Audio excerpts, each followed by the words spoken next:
கோவை மாவட்டத்தில் மாதம் ஒருமுறை மீனவர் குறைதீர்ப்பு நாள் கூட்டம் நடத்த வேண்டும் என்று அகில இந்திய மீனவர் சங்கத்தினர் கோவை மாவட்ட ஆட்சியர் அலுவலகத்தில் ஆட்சியரை சந்தித்து மனு அளித்தனர்.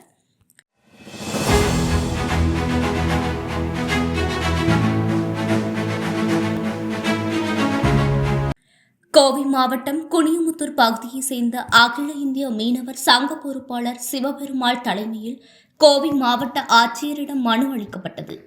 அந்த மனுவில் கூறப்பட்டுள்ளதாவது: தமிழகத்தில் கடந்த பல ஆண்டுகளாக பல்வேறு மாவட்டங்களில் மாதம் ஒருமுறை மீனவர் குறைதீர்ப்பு கூட்டம் நடைபெற்று வருகின்றது.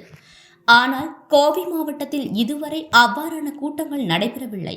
மீன்பாசி தொழிலை நம்பி 5000க்கும் மேற்பட்டவர்கள் கோவை மாவட்டத்தில் வசித்து வருகின்றனர். 10க்கும் மேற்பட்ட மீனவர் கூட்டுறவு சங்கங்கள் செயல்பட்டு வருகின்றது.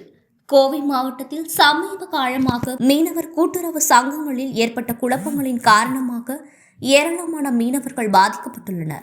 இந்த பிரச்சனைகளை தீர்க்க முறையீடு செய்ய மீனவர்கள் கடுமையாக அலைய வேண்டியுள்ளது. எனவே மாதம் ஒருமுறை தமிழகத்தில் பிற மாவட்டங்களில் நடப்பது போல மீனவர்கள் குறைதீர்ப்பு கூட்டத்தை கோவை மாவட்டத்திலும் நடத்த வேண்டும் எனவும், அவ்வாறு நடத்தினால் மீனவர்களின் நலம் மேம்படும், அதே நேரத்தில் மீன்பாசி குத்தகையில் உள்ள பிரச்சினைகள் களையப்பட்டு அரசின் வருவாய் அதிகரிக்கும்.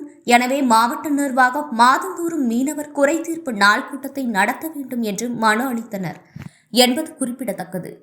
கருடா வாய்ஸ்.